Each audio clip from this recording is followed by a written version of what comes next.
So hi everyone, I hope आप लोग बहुत अच्छे होंगे और आप लोगों की जो प्रिपरेशन है वो भी बहुत बढ़िया चल रही होगी। लास्ट की क्लास में हम लोगों ने सिंपल, कंपाउंड और कॉम्प्लेक्स सेंटेंसेस के बारे में डिस्कशन किया था और यहाँ पे मैंने कुछ प्रैक्टिसेस लिख रखी हैं। यहाँ पे 3 सेंटेंसेस मैंने लिख रखे हैं, तो इसको हम लोग सॉल्व करने की कोशिश करते हैं। पहले आप लोग ट्राई करो और फिर वीडियो को देखना, है ना। Gandhi and Nehru are going to parliament. अब यहाँ पे गांधी एंड नेहरू क्या है, यहाँ पे एक सब्जेक्ट हो गया इस सेंटेंस का, और बाकी क्या है, ये पूरा का पूरा प्रेडिकेट हो गया। एक सब्जेक्ट एक प्रेडिकेट यानी मेन क्लॉज, यानी ये किस टाइप का सेंटेंस हो गया, सिंपल सेंटेंस। अगले सेंटेंस है Patel is going to Hyderabad. Patel क्या है यहाँ पे, एक सब्जेक्ट, ये इसका एक प्रेडिकेट। नेहरू क्या है यहाँ पे, एक ये दूसरा सब्जेक्ट हो गया, और इज गोइंग टू कश्मीर क्या हो गया, दूसरा प्रेडिकेट हो गया। तो जब 2 सब्जेक्ट और 2 प्रेडिकेट हो और फैन बॉयज से वो जुड़ा हुआ, फैन बॉयज यानी वो कंजंक्शन जो 2 मेन क्लॉजेस को जोड़ने का काम करे, ठीक है। तो जब 2 मेन क्लॉजेस को जोड़ने का काम किया जा रहा है तो वो किस टाइप का सेंटेंस होगा, कंपाउंड सेंटेंस होगा, ठीक है। अगला सेंटेंस है India knows who built its constitution. India knows, यहाँ पे इंडिया क्या हो गया, सब्जेक्ट, ये क्या हो गया, नोज प्रेडिकेट। उसके बाद ये हु क्या हो गया, यहाँ पे कंजंक्शन, और हु के बाद वाला जो पार्ट होता है वो कौन सा क्लॉज होता है, सबऑर्डिनेट क्लॉज होता है। और सबऑर्डिनेट क्लॉज किस पे डिपेंडेंट होता है अपने मीनिंग के लिए, मेन क्लॉज के ऊपर। तो ये किस टाइप का सेंटेंस हो गया, कॉम्प्लेक्स सेंटेंस, ठीक है। आई होप आपको प्रीवियस वाली जो वीडियो है, प्रीवियस वाली जो क्लास है वो आपको बहुत अच्छे से समझ में आई होगी। उसी के बेसिस पे ये वाली वीडियो जो है, ये वाली क्लास जो है वो आपको समझ में आएगी, ठीक है। तो अगर आपको अभी तक भी उस वाली वीडियो में थोड़ा बहुत भी डाउट है तो उस वीडियो के जो कमेंट सेक्शन है उसमें जाके आप पूछ लेना। अगर आपको वो चीज समझ में आ जाएगी तो ये बहुत ज्यादा अच्छे से क्लियर हो जाएगा। और ये लास्ट वीडियो है बेसिक्स ऑफ इंग्लिश ग्रामर का। इसके बाद फिलहाल हम लोग मैथ्स पे थोड़ा सा फोकस करेंगे, एंड आफ्टर ऑल नाउन, जब हम वापस ग्रामर पे आएंगे तो हम नाउन को स्टार्ट करेंगे, ठीक है। अब सेंटेंस में हम लोग जो डिस्कशन करेंगे, सेंटेंस का जो मेन पार्ट होता है वो होता है वर्ब। हमने पहले भी डिस्कस कर रखा है वर्ब के बारे में। वर्ब कौन कौन सी होती है, 2 टाइप की होती है। एक तो होता है एक्शन वर्ब। एक्शन कैसे होता है, या तो कुछ काम करने से, डूइंग, और हैपनिंग, या फिर कोई चीज, कोई एक्शन अपने आप हो जाए। तो डूइंग और हैपनिंग से क्या होता है, एक्शन होता है। तो ये कौन सी वर्ब हो गई, एक्शन वर्ब, जिसको हम डायनामिक वर्ब भी बोलते हैं। इसके अलावा कौन सी वर्ब होती है, स्टेट वर्ब।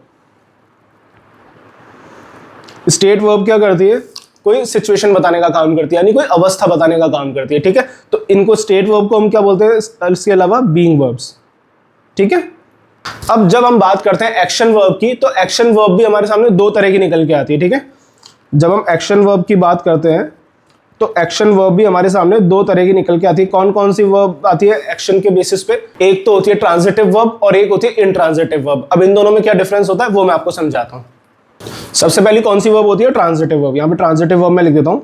क्या होती है ट्रांजिटिव वर्ब, जब सब्जेक्ट कोई एक्शन करता है और वो एक्शन ट्रांसफर होकर किसके पास जाता है, ऑब्जेक्ट के पास। जब सब्जेक्ट ने कोई एक्शन किया, वो एक्शन ट्रांसफर होकर कहाँ गया, ऑब्जेक्ट तक गया। तो जिस वर्ब के साथ उसका ऑब्जेक्ट होता है तो वो कौन सी वर्ब होती है, ट्रांजिटिव वर्ब होती है। ध्यान रखना, ट्रांजिटिव वर्ब वो वर्ब होती है जिन वर्ब्स का अपना ऑब्जेक्ट होता है, तभी तो वो एक्शन ट्रांसफर होकर कहाँ गया, ऑब्जेक्ट के पास, ठीक है। अच्छे से समझ में आ जाएगा और भी एग्जाम्पल देख करके। तो इसका सबसे पहले तो स्ट्रक्चर क्या होगा, सब्जेक्ट प्लस ट्रांजिटिव वर्ब, और ट्रांजिटिव वर्ब के साथ उसका क्या होगा, ऑब्जेक्ट होगा, ठीक है। यानी सब्जेक्ट से एक्शन ट्रांसफर हुआ ट्रांजिटिव वर्ब पे, और ट्रांजिटिव वर्ब से एक्शन का ट्रांसफर हुआ ऑब्जेक्ट पे। तो ये चीज हो गई ट्रांजिटिव वर्ब के केस में, ठीक है। एग्जांपल्स हम इसको समझने की कोशिश करते हैं। Akbar built a fort.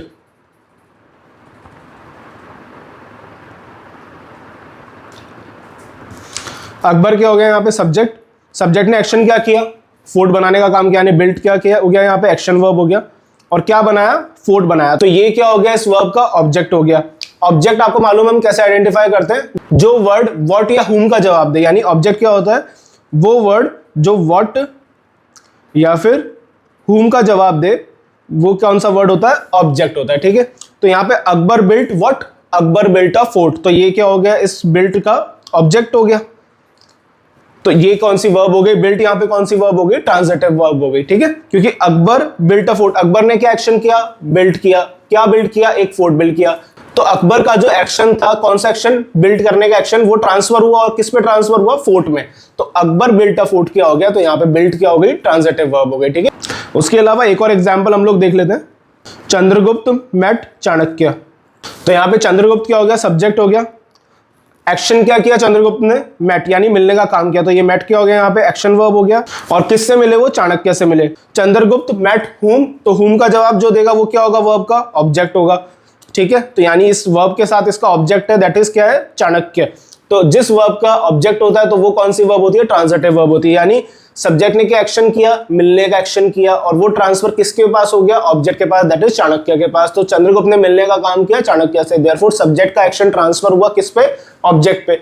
तो वो जो वर्ब ट्रांसफर करेगी उस एक्शन को, तो वो कौन सी वर्ब होगी, ट्रांजिटिव वर्ब होगी। ठीक है, अब हम बात करते हैं एक्शन वर्ब में सेकंड टाइप की वर्ब जिसको बोलते हैं हम इंट्रांजिटिव वर्ब। ठीक है, क्या होता है इंट्रांजिटिव वर्ब में, जब सब्जेक्ट कोई एक्शन करता है ना, तो उस एक्शन का जो इफेक्ट होता है वो वापस से घूम के सब्जेक्ट के पास ही चला जाता है। यानी क्या समझ में आया इससे, जब एक्शन सब्जेक्ट के पास ही वापस ट्रांसफर हो गया, यानी उसका इफेक्ट जो है वो सब्जेक्ट के पास ही ट्रांसफर हो गया, इसका मतलब क्या हुआ, उसका अपना क्या नहीं होगा, उसका अपना ऑब्जेक्ट नहीं होगा। किसका, इंट्रांजिटिव वर्ब का। समझ में आया, ऐसी वर्ब जिसके साथ अपना ऑब्जेक्ट होता है that is known as transitive verb. ऐसी एक्शन वर्ब जिसके साथ अपना ऑब्जेक्ट नहीं होता है तो उसको हम क्या बोलते हैं, इंट्रांजिटिव वर्ब। ठीक है, अब इंट्रांजिटिव वर्ब का स्ट्रक्चर देख लेते हैं, सब्जेक्ट प्लस इंट्रांजिटिव वर्ब। अब इंट्रांजिटिव वर्ब के बाद ऑब्जेक्ट तो आता नहीं है, तो ऑब्जेक्ट की जगह क्या आ सकता है, एडवर्ब आ सकता है। एडवर्ब, एडवर्ब आपको मालूम है किस किस चीज का जवाब देता है, व्हेन, वेयर, हाउ, वाई और हाउ ऑफन। हाँ, ये एक नया क्वेश्चन वर्ड बता दिया मैंने, हाउ ऑफन का भी जो वर्ड जवाब दे वो क्या होगा, एडवर्ब होगा। ठीक है, पहला है मॉनसून अराइव्स और दूसरा Gandhi marched forward. Monsoon arrives, monsoon आया, तो अराइव आने का काम किसने किया, मॉनसून ने किया। तो एक्शन किसके ऊपर इंप्लीमेंट कर रहा है, यानी एक्शन किसके ऊपर इफेक्ट दिखा रहा है, मॉनसून के ऊपर ही दिखा रहा है। तो ये कौन सी टाइप की वर्ब हो गई, इंट्रांजिटिव वर्ब होगी। प्लस आपने ये भी नोटिस किया कि इसका ऑब्जेक्ट तो है ही नहीं। ठीक है, तो ये कौन सी टाइप की वर्ब हो गई, अराइव्स जो एक्शन वर्ब हो रही है वो कौन से टाइप की वर्ब है, इंट्रांजिटिव वर्ब है। ठीक है, अब यहाँ पे आगे लिखा है गांधी मार्च्ड फॉरवर्ड। गांधी क्या हो गया यहाँ पे, subject, marched action verb, Gandhi marched where, forward.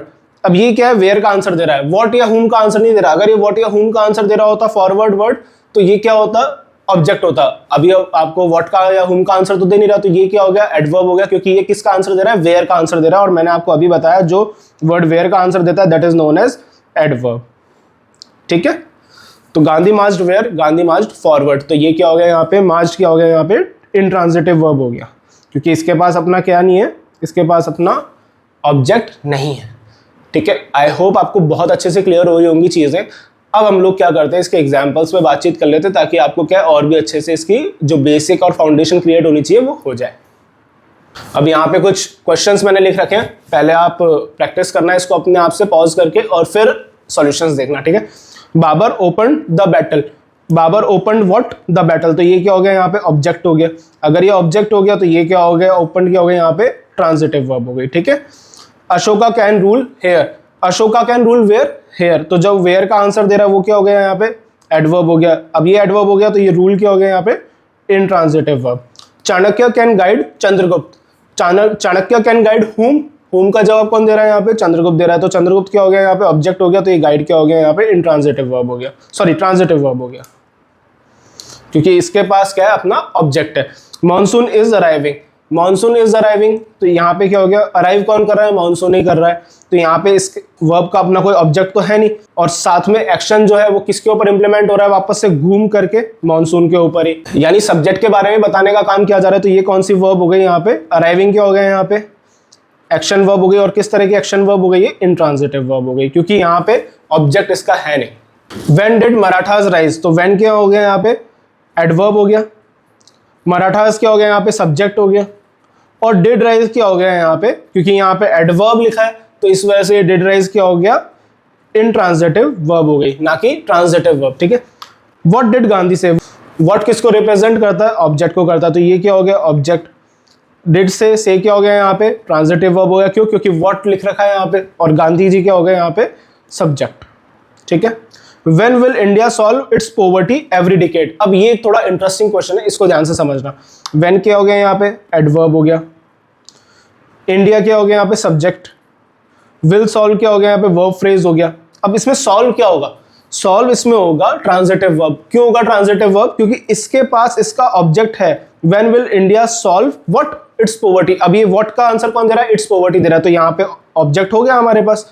जब हमारे पास ऑब्जेक्ट हो गया तो अगर ऑब्जेक्ट है तो फिर जो उससे पहले जो वर्ब यूज हुई होगी वो कौन सी वर्ब होगी, ट्रांजिटिव वर्ब होगी, ना कि इंट्रांजिटिव वर्ब। ऑब्जेक्ट का होना जरूरी है, भले एक ऑब्जेक्ट ही हो क्वेश्चन में, व्हेन दे रखा है उससे मैटर नहीं करता, एडवर्ब होना चाहिए या नहीं होना चाहिए उससे कोई मैटर नहीं करता, मेन है एक ऑब्जेक्ट भी अगर आपको मिल गया ना उस वर्ब का तो फिर वो क्या हो गई, ट्रांजिटिव वर्ब हो गई। ठीक है, तो इस वजह से ये सॉल्व क्या हो गई, यहाँ पे ट्रांजिटिव वर्ब हो गई। अब अगले सेंटेंस में हम लोग चलते हैं, ISRO launches it's satellite when needed. ISRO क्या हो गया यहाँ पे, सब्जेक्ट हो गया, लॉन्चेस क्या हो गया यहाँ पे, अब लॉन्चेस के बाद क्या लिखा है, ISRO launches what, it's satellite. अब व्हाट का आंसर दे रहा है ये इट्स सैटेलाइट, तो ये क्या हो गया, ऑब्जेक्ट हो गया। किसका ऑब्जेक्ट हो गया, इससे पहले लिखी हुई वर्ब का, दैट इज लॉन्चेस का। तो लॉन्चेस क्या हो गया यहाँ पे, एक्शन वर्ब। कौन से टाइप की एक्शन वर्ब, ट्रांजिटिव वर्ब। ठीक है, अब हम लोग ट्रांजिटिव वर्ब्स के बारे में डिस्कस करते हैं। ट्रांजिटिव वर्ब्स 3 तरह की होती है मेन। कौन कौन सी ट्रांजिटिव वर्ब्स होती हैं, सबसे पहले होती है मोनो ट्रांजिटिव, दूसरी होती है डाई ट्रांजिटिव और तीसरी होती है कॉम्प्लेक्स ट्रांजिटिव। क्या क्या होता है इनका मीनिंग, जस्ट अभी समझाता हूं मैं आपको। सबसे पहले होती है मोनो ट्रांजिटिव। मोनो ट्रांजिटिव में क्या होता है कि वर्ब के बाद एक ही ऑब्जेक्ट होता है, वर्ब प्लस ऑब्जेक्ट। अगर वर्ब के बाद एक ही ऑब्जेक्ट है तो वो कौन सी वर्ब होगी, मोनो ट्रांजिटिव वर्ब। दूसरी होती है डाई ट्रांजिटिव। डाई ट्रांजिटिव में क्या होता है, वर्ब के बाद एक ऑब्जेक्ट तो होता है और साथ में एक और ऑब्जेक्ट होता है, ऑब्जेक्ट 1, ऑब्जेक्ट 2। ऑब्जेक्ट 1 क्या होगा आपको मालूम है यहाँ पे, इनडायरेक्ट ऑब्जेक्ट। ठीक है, इनडायरेक्ट ऑब्जेक्ट किसका रेफरेंस देता है, ह्यूमन रेफरेंस देता है, यानी किसका जवाब देता है, हुम का। ये किसका जवाब देता है, ह्यूमन रेफरेंस, हुम का। और डायरेक्ट ऑब्जेक्ट होता है बाद में, तो ये किसका जवाब देता है, व्हाट का। ठीक है, और आपको मालूम है अगर मैं डायरेक्ट ऑब्जेक्ट पहले लिखता हूं और इनडायरेक्ट ऑब्जेक्ट बाद में लिखता हूं तो डायरेक्ट ऑब्जेक्ट के बाद इनडायरेक्ट ऑब्जेक्ट में जाने के लिए मुझे टू या फॉर का यूज करना पड़ता है। ठीक है ना, ये मैंने आपको डायरेक्ट और इनडायरेक्ट ऑब्जेक्ट के में बताया था। तो डाई ट्रांजिटिव वर्ब क्या होता है, अगर वर्ब के बाद 2 ऑब्जेक्ट हो, इनडायरेक्ट ऑब्जेक्ट और डायरेक्ट ऑब्जेक्ट लिखे हो साथ में, तो वो क्या होती है, डाई ट्रांजिटिव वर्ब होती है। अब तीसरे टाइप की जो वर्ब होती है ना, वो होती है कॉम्प्लेक्स ट्रांजिटिव। 3 तरह की होती है transitive verb, mono transitive, di transitive और कॉम्प्लेक्स ट्रांजिटिव। और कॉम्प्लेक्स ट्रांजिटिव में क्या होता है, कॉम्प्लेक्स ट्रांजिटिव में होता है वर्ब के साथ ऑब्जेक्ट और ऑब्जेक्ट के बाद होता है उसका object complement.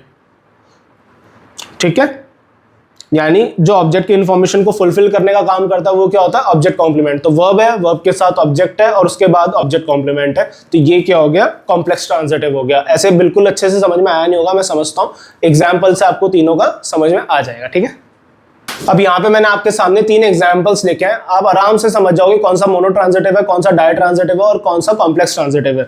Nehru wrote a book, Nehru wrote what, a book. तो अ बुक यहाँ पे क्या हो गया, ऑब्जेक्ट हो गया, एक ही ऑब्जेक्ट है यहाँ पे, तो उससे पहले क्या हो गया, कौन सी वर्ब आएगी यहाँ पे, ट्रांजिटिव वर्ब आएगी, क्योंकि ट्रांजिटिव वर्ब का ही अपना ऑब्जेक्ट होता है। और नेहरू क्या हो गया यहाँ पे, सब्जेक्ट। ठीक है, और ये कौन से टाइप की ट्रांजिटिव वर्ब हो गई, क्योंकि ट्रांजिटिव वर्ब के बाद एक ही ऑब्जेक्ट आ रहा है, तो ये किस तरह की वर्ब हो गई, मोनो ट्रांजिटिव वर्ब। ठीक है, ये हो गई मोनो ट्रांजिटिव। अगला है Ambedkar gave India a constitution. Ambedkar क्या हो गया यहाँ पे, सब्जेक्ट, गेव इंडिया, गेव हुम, हुम का आंसर कौन दे रहा है यहाँ पे, इंडिया, तो गेव क्या हो गया यहाँ पे, ट्रांजिटिव वर्ब हो गया सबसे पहली चीज तो ये। और ये क्या हो गया यहाँ पे, इनडायरेक्ट ऑब्जेक्ट, क्योंकि इनडायरेक्ट ऑब्जेक्ट ही हुम का आंसर देता है। सबसे पहली चीज तो ऑब्जेक्ट आइडेंटिफाई करना, ऑब्जेक्ट आइडेंटिफाई होते पता लग जाएगा ट्रांजिटिव वर्ब है, इंट्रांजिटिव वर्ब है। अब उसके बाद ये देखना है एक ऑब्जेक्ट है, 2 ऑब्जेक्ट है, या फिर ऑब्जेक्ट के बाद ऑब्जेक्ट कॉम्प्लीमेंट है, उस हिसाब से पता लग जाएगा कि ट्रांजिटिव वर्ब भी कौन से तरह की है। ठीक है, तो यहाँ पे gave India what a constitution. अब पहले तो गेव हुम, India, gave India what a constitution, तो अ कॉन्स्टिट्यूशन किसका जवाब दे रहा है, व्हाट का आंसर दे रहा है, तो ये क्या हो गया यहाँ पे, कौन सा ऑब्जेक्ट हो गया, डायरेक्ट ऑब्जेक्ट हो गया। ठीक है, क्योंकि ये नॉन ह्यूमन रेफरेंस को बता रहा है, तो ये हो गया डायरेक्ट ऑब्जेक्ट। अगर मुझे इसी सेंटेंस को अलग तरीके से लिखना हो, यानी पहले डायरेक्ट ऑब्जेक्ट लिखना और बाद में इनडायरेक्ट ऑब्जेक्ट लिखना हो, तो कैसे लिखूंगा मैं, अंबेडकर गेव, अब यहां पे मैं डायरेक्ट ऑब्जेक्ट पहले लिख लेता हूं, गेव व्हाट अ कॉन्स्टिट्यूशन। और मैंने आपको बताया था अगर मैं डायरेक्ट ऑब्जेक्ट पहले लिखूंगा तो उसके बाद मुझे इनडायरेक्ट ऑब्जेक्ट लिखने के लिए टू या फॉर का यूज करना पड़ेगा, gave a constitution to India. ठीक है, तो ये इसी सेम वाक्य को लिखने का, इसी सेम सेंटेंस को लिखने का दूसरा तरीका हो गया। आई होप आपको अच्छे से विजिबल हो रहा होगा सारी चीजें। ठीक है, Indians called Patel iron man. Indians क्या हो गया यहाँ पे, सब्जेक्ट, इंडियंस हो गया यहाँ पे सब्जेक्ट, कॉल्ड एक्शन वर्ब, यानी कॉल्ड हुम। अब हुम का आंसर कौन दे रहा है, ये पटेल जी दे रहे हैं, तो यहाँ पे हुम का आंसर पटेल जी दे रहे हैं, तो ये क्या हो गया यहाँ पे, ट्रांजिटिव वर्ब हो गया, कौन सा, कॉल्ड।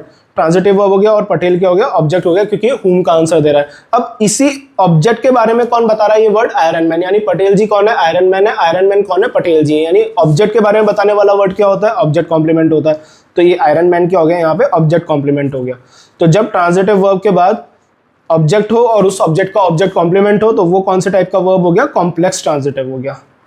ठीक है, आई होप आपको अच्छे से ट्रांजिटिव वर्ब के टाइप समझ में आ गए होंगे, मोनो ट्रांजिटिव, डाई ट्रांजिटिव और कॉम्प्लेक्स ट्रांजिटिव। ठीक है, अब यहां से हम लोग इंट्रांजिटिव वर्ब के बारे में डिस्कशन करेंगे कि इंट्रांजिटिव वर्ब में क्या होता है, किस टाइप की और क्या क्या बातें हमें ध्यान रखनी होती है। ठीक है, सबसे पहली चीज तो आपको मालूम है इंट्रांजिटिव वर्ब में क्या होता है, नो ऑब्जेक्ट। इंट्रांजिटिव वर्ब में ऑब्जेक्ट नहीं होता, ऑब्जेक्ट नहीं होता तो नाउन प्रोनाउन नहीं होंगे, क्योंकि ऑब्जेक्ट क्या होता है, नाउन होता है या फिर प्रोनाउन होता है। तो अगर ऑब्जेक्ट ही नहीं है तो नाउन प्रोनाउन भी क्या होंगे, नहीं होंगे। ठीक है, अगर ऑब्जेक्ट नहीं है, नाउन प्रोनाउन नहीं है, तो क्या होगा, यहाँ पे एडवर्ब होगा। ठीक है, क्या होगा, यहाँ पे एडवर्ब होगा। तीसरी चीज, ये किसको रेफर करता है, ये सब्जेक्ट को, यानी डूअर ओरिएंटेड होता है। सब्जेक्ट क्या होता है आपको मालूम है, डूअर। तो ये क्या होता है, सब्जेक्ट के बारे में बताने का काम करता है ना, सब्जेक्ट पे इफेक्ट डालता है एक्शन का। तो ये क्या हो गया, सब्जेक्ट ओरिएंटेड हो गया, यानी डूअर ओरिएंटेड। तो इसको मैं यहाँ पे लिख देता हूं, सब्जेक्ट डूअर ओरिएंटेड, यानी ये सब्जेक्ट की इंफॉर्मेशन को बताने का काम करता है, उसकी इंफॉर्मेशन को फुलफिल करता है, उसी पे एक्शन डाइवर्ट करता है, यानी सब्जेक्ट के पास ही एक्शन वापस ट्रांसफर कर देता है, आगे नहीं ट्रांसफर करता। ऑब्जेक्ट क्योंकि होता ही नहीं है, तो फिर वापस से एक्शन किस पे ट्रांसफर हो जाता है, सब्जेक्ट के ऊपर हो जाता है। ठीक है, अब यहाँ पे कुछ एग्जाम्पल्स हम इंट्रांजिटिव वर्ब को भी अच्छे से समझ लेते हैं। ठीक है, अब यहाँ पे मैंने आपके सामने 5 एग्जांपल्स लिख रखे हैं, आपको बताना है ये ट्रांजिटिव है कि इंट्रांजिटिव है। वैसे तो इंट्रांजिटिव वर्ब ही है, लेकिन कुछ छोटी छोटी जगह ट्विस्ट डाल दिया हल्का सा।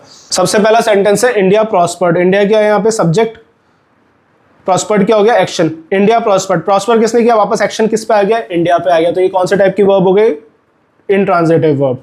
ठीक है, parliament functions, parliament subject, functions क्या हो गया यहाँ पे, एक्शन वर्ब। पार्लियामेंट फंक्शन करता है, कौन फंक्शन करता है, पार्लियामेंट करता है, कोई ऑब्जेक्ट तो है नहीं, तो ये एक्शन किसके ऊपर वापस ट्रांसफर हो गया, सब्जेक्ट के ऊपर। तो ये क्या हो गया, इंट्रांजिटिव वर्ब हो गया, कौन सा, फंक्शंस। ठीक है, monsoon is arriving fast, monsoon क्या हो गया यहाँ पे, सब्जेक्ट, इज अराइविंग क्या हो गया यहाँ पे, वर्ब फ्रेज। ठीक है, अराइविंग, वैसे यहाँ पे अराइविंग जो है वो क्या, एक्शन वर्ब है, अराइविंग यहाँ पे क्या है, एक्शन वर्ब है। और मॉनसून इज अराइविंग हाउ, अब ये क्या है, यहाँ पे हाउ का आंसर दे रहा है, फास्ट जो है यहाँ पे हाउ का आंसर दे रहा है। तो हाउ का आंसर कौन देता है, एडवर्ब देता है। और अगर वर्ब के बाद एडवर्ब लिखा हो, ऑब्जेक्ट ना लिखा हो, तो वो कौन से टाइप की वर्ब हो गई, इंट्रांजिटिव वर्ब हो गई। ठीक है, एक्शन वर्ब में भी ये कौन सी हो गई, arriving, intransitive verb. It is raining heavily, अब इट क्या होता है यहाँ पे, इट इज रेनिंग हैवीली, यहाँ पे इट क्या होता है, इट यूज होता है द रेन के लिए, the rain is raining heavily. अब ये द रेन है ना, लिखना अच्छा नहीं लगता, तो इसी वजह से हम द रेन की जगह क्या यूज करते हैं, इट का यूज करते हैं, ताकि ये ऑकवर्ड ना फील हो। तो इसीलिए लिखा है it is raining heavily. It क्या हो गया यहाँ पे, सब्जेक्ट हो गया। इज क्या हो गया यहाँ पे, हेल्पिंग वर्ब, हेल्पिंग वर्ब भी बोल लेते हैं। रेनिंग क्या हो गया यहाँ पे, एक्शन वर्ब। अब एक्शन वर्ब जो है, ये एक्शन ट्रांजिटिव है, इंट्रांजिटिव है, वो कैसे पता लगेगा, इसके बाद लिखे हुए वाले वर्ड के ऊपर। इट इज रेनिंग हाउ, अब ये हाउ का आंसर दे रहा है, it is raining how, it is raining heavily. तो हाउ का जब आंसर दे रहा है, तो हैवीली क्या हो गया यहाँ पे, एडवर्ब हो गया। और इससे ठीक पहले ये जो वर्ब थी, ये क्या हो गई, इंट्रांजिटिव वर्ब हो गई, क्योंकि इसके पास अपना ऑब्जेक्ट नहीं है, इसके पास आगे एडवर्ब है। ठीक है, Akbar built an empire, Akbar क्या हो गया यहाँ पे, सब्जेक्ट। अकबर बिल्ट, बिल्ट क्या हो गया यहाँ पे, वर्ब हो गया, एक्शन वर्ब हो गया। अकबर बिल्ट व्हाट, अब ये व्हाट का आंसर दे रहा है। आगे मैंने आपसे बोला था एक छोटा सा ट्विस्ट है, Akbar built what an empire, तो ये व्हाट का आंसर दे रहा है, तो ये क्या हो गया, इसका ऑब्जेक्ट हो गया, किसका, इस लिखी हुई वर्ब का। कौन सी वर्ब का, बिल्ट का। तो बिल्ट क्या हो गया यहाँ पे, एक्शन वर्ब, कौन सी तरह की, ट्रांजिटिव वर्ब। ठीक है, अब यहाँ पे अभी तक हमने इंट्रांजिटिव वर्ब को पढ़ा। सबसे पहले हमने पढ़ा ट्रांजिटिव वर्ब, एक्शन वर्ब पढ़ा हमने। सबसे पहले एक्शन वर्ब में लिखा था ट्रांजिटिव और इंट्रांजिटिव। फिर ट्रांजिटिव के हमने 3 पार्ट्स देखे, कौन कौन से, मोनो ट्रांजिटिव, डाई ट्रांजिटिव और कॉम्प्लेक्स ट्रांजिटिव। उसके बाद हम लोगों ने क्या देखा, इंट्रांजिटिव वर्ब देखा। अब इसके बाद हम लोग बात करते हैं लिंकिंग वर्ब के बारे में। लिंकिंग वर्ब में क्या होता है, सब्जेक्ट प्लस वर्ब, फिर उसके बाद क्या आता है, सब्जेक्ट कॉम्प्लीमेंट आता है। यानी इसके बाद क्या आता है, ऑब्जेक्ट नहीं आता, सब्जेक्ट कॉम्प्लीमेंट आता है। सबसे पहली चीज तो ये, या तो सब्जेक्ट कॉम्प्लीमेंट आता है या फिर एडजेक्टिव आता है। जब ऑब्जेक्ट नहीं आता तो ये भी किस तरह की वर्ब हो गई, ऑब्जेक्ट आता है वर्ब के बाद, तो वो क्या होती है, ट्रांजिटिव वर्ब। जब ऑब्जेक्ट के अलावा कुछ भी आए तो वो किस तरह की वर्ब हो जाती है, ट्रांजिटिव की जगह इंट्रांजिटिव वर्ब। ठीक है, तो यहाँ पे लिंकिंग वर्ब्स जो होती हैं वो हमेशा क्या होती है, इंट्रांजिटिव वर्ब होती है। आई होप आपको क्लियर हो गया होगा अच्छे से। इंट्रांजिटिव वर्ब, लिंकिंग वर्ब्स भी क्या होती है, हमेशा इंट्रांजिटिव वर्ब होती है, क्योंकि उनका पास उनका ऑब्जेक्ट नहीं होता। ठीक है, अब हम लोग बात करते हैं, लास्ट क्लास में हम क्लॉजेस की बात कर रहे थे। हमने क्लॉजेस में कौन कौन से क्लॉज डिस्कस किए थे, मेन क्लॉज, सबऑर्डिनेटिंग क्लॉज और कोऑर्डिनेटिंग क्लॉज। ठीक है, यहाँ पे हम लोग मेन क्लॉज और यहाँ पे हम लोग मेन क्लॉज और सबऑर्डिनेटिंग क्लॉज के बारे में डिस्कशन करेंगे। सबऑर्डिनेटिंग क्लॉज और मेन क्लॉज किससे जुड़े हुए होते हैं? कुछ कंजंक्शन से जुड़े हुए होते हैं। वो कंजंक्शंस मैंने आपको बताई थी, सारे WH वर्ड्स होते हैं। हाउ भी होता है उसमें, if, suppose, before, after, until, unless, ऐसे कई तरह के कंजंक्शंस होते हैं। तो इन कंजंक्शन से स्टार्ट होने वाले जो भी क्लॉजेस होते हैं वो सबऑर्डिनेटिंग क्लॉजेस होते हैं, और ये कंबाइंड होकर के अपने मीनिंग पे ऊपर किसके ऊपर डिपेंड होते हैं? ये मेन क्लॉज के ऊपर डिपेंड होते हैं। यानी ये कंजंक्शन के साथ मिलकर के जब पूरे ये सबऑर्डिनेटिंग क्लॉज बन जाते हैं ना, तो ये सबऑर्डिनेटिंग क्लॉज अपने मीनिंग के लिए मेन क्लॉज के ऊपर डिपेंड होते हैं। ये चीज मैंने आपको लास्ट क्लास में बताई थी, ठीक है। अब ये जो सबऑर्डिनेटिंग क्लॉज होते हैं ना, ये 3 तरह के होते हैं। कौन कौन से होते हैं ये? एक तो होता है इसमें नाउन क्लॉज। अब यहाँ पे मैं आपको डेफिनेशन नहीं लिख के बता रहा हूँ, यहाँ पे मैं आपको डायरेक्ट इनका मीनिंग बता रहा हूँ कि नाउन क्लॉज क्या होता है। एक ऐसे तरह का क्लॉज जो नाउन की तरह बिहेव करे या नाउन की तरह यूज किया जाए, तो उस तरह के क्लॉज को हम बोलते हैं नाउन क्लॉज, ठीक है। दूसरा होता है एडजेक्टिव क्लॉज। ऐसा क्लॉज जो किसी नाउन या प्रोनाउन के मीनिंग को क्वालिफाई करने का काम करे, तो वो पूरा का पूरा क्लॉज क्या कहलाता है? एडजेक्टिव क्लॉज कहलाता है। थर्ड क्या होता है? Adverb clause. एडवर्ब क्लॉज क्या होता है? जो किसी वर्ब, एडजेक्टिव, अनदर वर्ब या पूरे के पूरे सेंटेंस को क्वालिफाई करने का काम करे, तो वो कौन सा क्लॉज होता है? एडवर्ब क्लॉज होता है, ठीक है। यहाँ पे ऐसे समझ में नहीं आएगा आसानी से, मैं एग्जांपल्स देता हूँ आपको 3, उससे आपको सारी चीजें बहुत अच्छे से क्लियर हो जाएंगी, ठीक है। अब यहाँ पे मैंने 6 सेंटेंसेस लिख रखे हैं आपके लिए। अब इन 6 सेंटेंसेस में आपको ये बताना है कहाँ पे नाउन क्लॉज यूज हुआ है, कहाँ पे एडजेक्टिव क्लॉज यूज हुआ है, या कहाँ पे एडवर्ब क्लॉज यूज हुआ है, ठीक है। पहले आप पॉज करो, खुद सॉल्व करो और उसके बाद वीडियो देखना, ठीक है। India knows that Patel united India. India को क्या पता है? India knows what. अभी व्हाट का आंसर दे रहा है, यानी जो चीज व्हाट का आंसर दे रही है वो क्या होता है? पूरा का पूरा ऑब्जेक्ट होता है, और क्या हो गया? ये नाउन क्लॉज हो गया, ठीक है। यानी ये पूरा का पूरा क्लॉज क्या नाउन को बताने का काम कर रहा है, तो ये क्या हो गया? नाउन क्लॉज, ठीक है। India elected Nehru who built the nation. India elected हुम? नेहरू। तो ये क्या हो गया? यहाँ पे नाउन हो गए प्लस ऑब्जेक्ट हो गए, ठीक है। India elected Nehru who built the nation. अब यहाँ पे हु बिल्ट द नेशन यानी ये किसको बताने का काम कर रहा है? नाउन को बताने का काम कर रहा है। कि नाउन के बारे में बताने का क्या काम कर रहा है? कि नेहरू ने नेशन को बिल्ड किया। यानी किसने नेशन को बिल्ड किया? नेहरू ने। तो नाउन को क्वालिफाई करने का काम जो करता है उसको हम क्या बोलते हैं? एडजेक्टिव बोलते हैं। और अगर वो पूरा का पूरा क्लॉज उस नाउन को बताने का काम कर रहा है, यानी नाउन के मीनिंग को क्वालिफाई करने का काम कर रहा है, तो वो पूरा का पूरा सेंटेंस क्या हो गया? पूरा का पूरा क्लॉज क्या हो गया? एडजेक्टिव क्लॉज हो गया। India elected Nehru who built the nation. तो ये हु बिल्ट द नेशन क्या हो गया? यहाँ पे ये किसके बारे में बता रहा है? इस नाउन के बारे में बता रहा है, तो ये क्या हो गया? एडजेक्टिव क्लॉज, ठीक है। आई होप आपको अच्छे से समझ में आएगा क्यों है ये एडजेक्टिव क्लॉज, क्योंकि यहाँ पे इस ऑब्जेक्ट के बारे में बता रहे हैं। किस ऑब्जेक्ट के बारे में? नेहरू जी के बारे में बता रहे हैं यहाँ पे। तो अब नेहरू जी क्या है? यहाँ पे नाउन है, तो नाउन को क्वालिफाई करने का काम एडजेक्टिव करता है, इस वजह से that is known as adjective clause. Gandhi marched when the salt law was imposed. Gandhi ने कब मार्च किया? जब सॉल्ट लॉ इम्पोज हो गया। तो ये यहाँ पे क्या बता रहा है? कब का आंसर दे रहा है। Gandhi marched when the salt law was imposed। तो जो चीज when का आंसर देती है वो क्या होती है? एडवर्ब होती है। प्लस ये मार्च के बारे में बताने का काम कर रहा है, यानी वर्ब के मीनिंग को क्वालिफाई करने का काम कर रहा है कि गांधी जी ने कब मार्च किया, यानी वर्ब के बारे में बताने का काम कर रहा है। तो जो क्लॉज वर्ब के बारे में बताने का काम करे या वर्ब के मीनिंग को क्वालिफाई करे, तो वो किस टाइप का क्लॉज हो जाएगा? एडवर्ब क्लॉज हो जाएगा, ठीक है।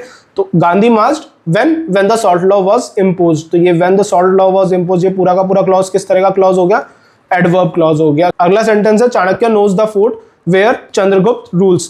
चाणक्य को क्या पता है? चाणक्य को फोर्ट पता है, द फोर्ट। तो द फोर्ट क्या हो गया? नाउन हो गया, दैट इज ऑब्जेक्ट। तो चंद्रगुप्त को क्या पता है? वो फोर्ट पता है। वो फोर्ट कौन सा फोर्ट? जहां पे चंद्रगुप्त ने रूल किया। यानी ये पूरी जो इन्फॉर्मेशन है वो किसके बारे में प्रोवाइड करी जा रही है? इन्फॉर्मेशन ये इस फोर्ट के बारे में बताई जा रही है, यानी इसके मीनिंग को क्वालिफाई करने का काम किया जा रहा है। किसके मीनिंग को? नाउन के मीनिंग को। तो जो क्लॉज नाउन के मीनिंग को क्वालिफाई करने का काम करे वो कौन सा क्लॉज हो गया? एडजेक्टिव क्लॉज हो गया, ठीक है। आई होप आपको बहुत अच्छे से समझ में आ रहा होगा, क्योंकि इससे ज्यादा अच्छे से यूट्यूब पे इन चीजों को अभी तक किसी ने नहीं समझाया, ठीक है। इसीलिए मैं आपको बोल रहा हूँ कि ये बेसिक्स वाली क्लास बहुत ज्यादा इंपॉर्टेंट है। जब आप मेन जो टॉपिक्स पढ़ने जाओगे ना, तब आपको पता लगेगा कि इसका कितना बेनिफिट होगा आपको आने वाले टाइम में, ठीक है। प्लस एग्जाम ओरिएंटेड तो ये बहुत ज्यादा है ही सही, क्योंकि करंट बेसिस पे जो करंट पैटर्न चल रहा है एग्जामिनेशन का, उसके बेसिस पे मैं आपको पढ़ा रहा हूँ ये चीजें। तो आई होप आपको समझ में आ रही होंगी चीजें। अगला सेंटेंस है Shivaji can fight where he wants to. Shivaji can fight, कहाँ पे फाइट कर सकते हैं Shivaji? Where he wants to. तो ये क्या जवाब दे रहा है? वेयर का आंसर दे रहा है, प्लस ये वर्ब के बारे में बताने का काम कर रहा है। शिवाजी हो गया यहाँ पे सब्जेक्ट, कैन फाइट क्या हो गया? Verb phrase. Where he wants to, अब ये वेयर ही वॉन्ट्स टू ये किसको मीनिंग को क्वालिफाई कर रहा है? पूरा का पूरा clause Shivaji can fight where he wants to. तो ये किसके मीनिंग को क्वालिफाई कर रहा है? वर्ब के मीनिंग को क्वालिफाई कर रहा है कि शिवाजी कहाँ फाइट कर सकते हैं? वेयर ही वॉन्ट्स टू, ठीक है। तो ये क्या हो गया यहाँ पे? एडवर्ब फ्रेज, एडवर्ब क्लॉज हो गया, ठीक है। India knows where its border lie. अब इंडिया को क्या पता है? India knows what? India knows where its border lie. India को क्या पता है। अब ये क्या जवाब दे रहा है, वेयर इट्स बॉर्डर लाई, ये व्हाट का आंसर दे रहा है। तो जो व्हाट का आंसर देता है वो क्या होता है, नाउन फ्रेज होता है। तो ये क्या हो गया, पूरा का पूरा नाउन फ्रेज हो गया, प्लस ये इस सेंटेंस का ऑब्जेक्ट भी हो गया, ये पूरा का पूरा वेयर इट्स बॉर्डर लाई क्या हो गया, ऑब्जेक्ट भी हो गया। तो आई होप आपको ये चीज़ें बहुत अच्छे से क्लियर हो गई होंगी। थोड़ी सी राइटिंग का इशू है, I am so sorry for it, थोड़ा सा टाइम लग रहा है मुझे भी, मैं अभी टाइम नहीं निकाल पा रहा था कुछ रीजन से, लेकिन अब मैं इस पर भी वर्कआउट कर रहा हूँ धीरे धीरे।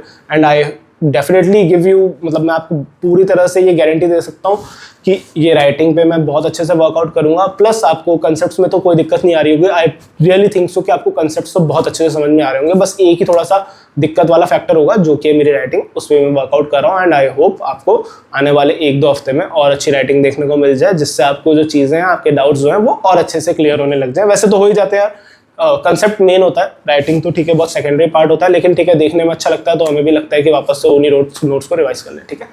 तो उसमें मैं वर्कआउट कर रहा हूँ। प्लस ये हो गई आपकी सारी बेसिक्स की क्लासेस जो आपको मैंने बता दिया।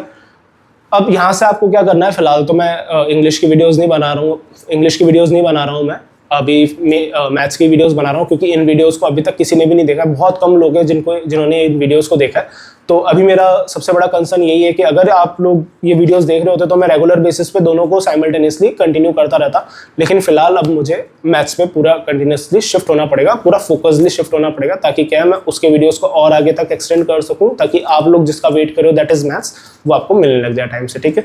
एंड प्लीज़ कमेंट सेक्शन में बताना कि आपको ये वीडियोज़ कैसी लगी है।